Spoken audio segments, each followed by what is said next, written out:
ప్రపంచమున నశింపజే బలిష్టమైన కాలస్వరూపుడు నేనే. ఈ యుద్ధమునకు సిద్ధపడ్డారు.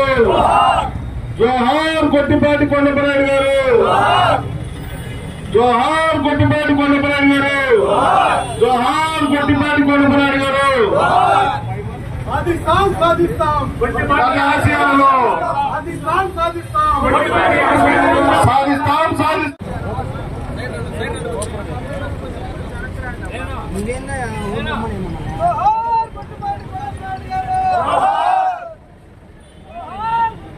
ఈరోజు మా గురువు గారు, మా పెద్ద ఆయన కావలి మాజీ శాసనసభ్యులు, రైతు జన బాంధవ్యులు, పేదలపాలెం పెన్నిధి, సోమశిల ఉత్తర కాలువ రథసాధకుడు అయినటువంటి శ్రీ గొట్టిపాటి కొండపనాయుడు గారి 23వ వర్ధంతిని కావలి గొట్టిపాటి కొండపనాయుడు చారిటబుల్ ట్రస్ట్ ఆధ్వర్యంలో ఈరోజు ఘనంగా నిర్వహించడం జరిగింది. ఆయనకు నివాళులు అర్పించడం జరిగింది. ఈ సందర్భంగా ముందుగా కావలి శాసనసభ్యులు దగ్గుమాటి వెంకటకృష్ణారెడ్డి గారు ఆయనకు నివాళులు అర్పించడం, అలాగే ఉదయగిరి కావలి ప్రాంతాలు ఇచ్చిన తెలుగుదేశం పార్టీ నాయకులు కావచ్చు, కార్యకర్తలు కావచ్చు, ఈ ప్రాంతంలో ఉన్న ప్రజలు కావచ్చు, ఇతర పార్టీల నాయకులు, ప్రజలు మరి అందరూ కూడా ఈ కార్యక్రమంలో పాల్గొని ఆయనకి నివాళులు అర్పించడం జరుగుతూ ఉంది. అయితే ఈ సందర్భంగా అదే తరుణంలో మరి ఈ సంవత్సరం మరి పేదలకు గవర్నమెంట్ హాస్పిటల్లో మరి అన్నదానం చేయడం జరుగుతూ ఉంది. మరి కొండపనాయుడు గారు 2002లో మరణించాడు. కానీ మా పెద్ద ఆయన మాకు 1991లో పరిచయం, అంటే 11 ఏళ్ళు మాత్రమే మాకు పరిచయం అయినప్పుడు కూడా ఆయన కోసం మేము దేనికైనా సిద్ధపడి అన్ని కార్యక్రమాలకి ఆ రోజు ఇండిపెండెంట్గా పోటీ చేసినప్పుడు కూడా ఆయన కోసం ఫైట్ చేసి పార్టీని కూడా పక్కన పెట్టడానికి కోసం ఫైట్ చేసామంటే ఆయన వ్యక్తిత్వం ఏంటిదనేది మనం అర్థం చేసుకోవచ్చు. పెద్ద ఆయన మరి చింతలపాలెం సర్పంచ్గా, గట్టుపల్లి చింతలపాలెం సర్పంచ్గా, సమితి ప్రెసిడెంట్గా, అలాగే ఇంజమూరు మరి చిరకాక సమితి ప్రెసిడెంట్లుగా, జిల్లా పరిషత్ వైస్ చైర్మన్గా, అంతేకాకుండా మరియు జిల్లా పరిషత్ ఇన్ఛార్జిగా, కావలి నియోజకవర్గానికి ఇండిపెండెంట్ ఎమ్మెల్యేగా 6 సంవత్సరాల పాటు, ఇది ప్రత్యేకమైనటువంటి పరిస్థితి. 6 సంవత్సరాలు శాసనసభ్యుడు ఆయన. 6 సంవత్సరాలు శాసనసభ్యుడిగా ఉండి ఈ ప్రాంతంలో రైతుల కోసం, పేద ప్రజల కోసం, బడుగు బలహీన వర్గాల కోసం ఆయన జీవితాంతం బతుకున్నంత కాలం పోరాటం చేసినటువంటి వ్యక్తి కొండపనాయుడు గారు.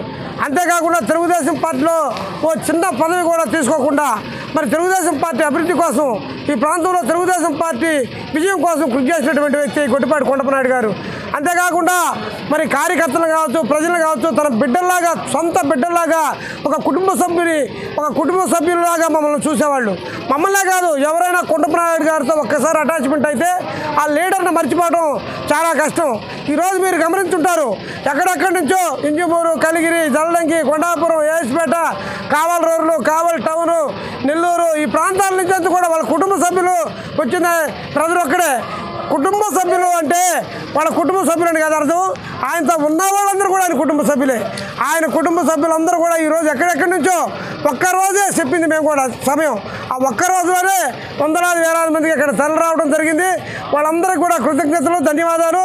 ప్రత్యేకించి శాసనసభ్యులు వెంకటకృష్ణారెడ్డి గారు కూడా విచ్చేయడం చాలా ఆనందదాయకం. ఆయనకు కూడా ధన్యవాదాలు తెలియజేసుకుంటూ పెద్ద ఆయన గురించి ఒక్క మాట చెప్పాలి.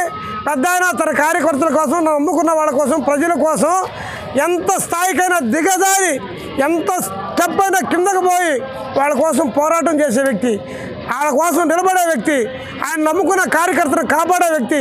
ఈ నియోజకవర్గంలో, ఈ 2 నియోజకవర్గాలు, కావలి, ఉదయగిరి నియోజకవర్గాల్లోనే కాకుండా నెల్లూరు జిల్లాలోనే తెలుగుదేశం పార్టీని పటిష్టం చేయడంలో ఆయన వంతు పాత్ర కీలకమైనదని తెలియజేసుకుంటూ ఆయనకు మరోసారి ఘనమైన నివాళులర్పిస్తూ ఆయన శిష్యుడిగా ఆయన యొక్క బాటలో నడుస్తామని, ఆయన యొక్క ఇచ్చినటువంటి నీతి, నిజాయితీ, క్రమశిక్షణతో ఇంతవరకు ఉన్నామని, ఇక రాబోయే రోజుల్లో అదే క్రమంలో ఉంటామని తెలియజేస్తూ సెలవు తీసుకుంటాం. నమస్కారం. స్వర్గీయ గొట్టిపాటి కొండపనాయుడు గారి ఈరోజు ఈ కార్యక్రమం కావలి శాసనసభ్యులు శ్రీ దగ్గుమాటి వెంకటకృష్ణారెడ్డి గారు మరియు మా జ్యోతిబాబురావు గారు మరి కొండపనాయుడు గారి అభిమానులు అందరూ సంయుక్తంగా ఇక్కడ ఈ కార్యక్రమం నిర్వహించడం ఆనవాయితీగా వస్తుంది. ఈసారి కూడా చాలా ఘనంగా చేశారు. స్వర్గీయ కొండపనాయుడు గారి గురించి తెలియజేసుకోవాలంటే, నా వయసు ఇప్పుడు 53 సంవత్సరాలు. నా చిన్నప్పుడు ఆయన ఒక బ్రాండ్. ఆయన ఆ రోజుల్లో ఆయన చాలా సాదాసీదాగా రోడ్ల మీద తిరుగుతూ అందరినీ ఆప్యాయంగా పలకరిస్తూ భుజం మీద చేయేస్తూ ఎప్పుడు ఆ కోర్టు సెంటర్లోనే ఉండేవాడు. ఆయన చిన్న లేదు, పెద్ద లేదు, ప్రతి ఒక్కరిని ఆప్యాయంగా పలకరించేవాడు. తర్వాత ఎంతోమంది నాయకులకి ఆయన మార్గదర్శకంగా నిలిచి ముఖ్యంగా కొండాపురం కలిగిరి మండలాల్లో సోమశిలాల జలాలు ఈరోజు రైతులకి మెట్ట ప్రాంతానికి వస్తున్నాయంటే ఆయన పుణ్యమే. ఈరోజు రైతులు ఎంతో హర్షం చేస్తుంటారు. కొండపనాయుడు గారు ఆ రోజుల్లోనే ఒకసారి ఎమ్మెల్యే చేశారు. దాని తర్వాత తెలుగుదేశం పార్టీకి ఎనలేని సేవలు అందించారు. ప్రతి ఒక్క ఎమ్మెల్యే విజయం వెనుక ఆయన కృషి ఎంతో ఉంది.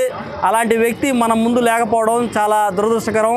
కానీ ఆయన సేవలు, ఆయన బాటలో అందరూ ఈరోజు నడుస్తూ, ముఖ్యంగా ఈ సందర్భంగా ఆయన కాంస్య విగ్రహం ఆ రోజు మన ముఖ్యమంత్రి అయినటువంటి నారా చంద్రబాబు నాయుడు గారిని కావలికి తీసుకొచ్చి ఓపెనింగ్ చేయించడంలో మన జ్యోతిబాబురావు గారి కృషి ఎంతైనా ఉంది. ఆ రోజు నేను ఎంతో చూసేవాడిని దగ్గరుండి. చాలా కష్టపడ్డాడు ఆయన. ఆ కాంస్య విగ్రహం పెట్టేటప్పుడు ఎన్నో అవరోధాలు కలిగినా ఇలాంటి వాళ్ళందరూ కలిసి ఆ రోజు కాంస్య విగ్రహాన్ని ఏర్పాటు చేయడం జరిగింది.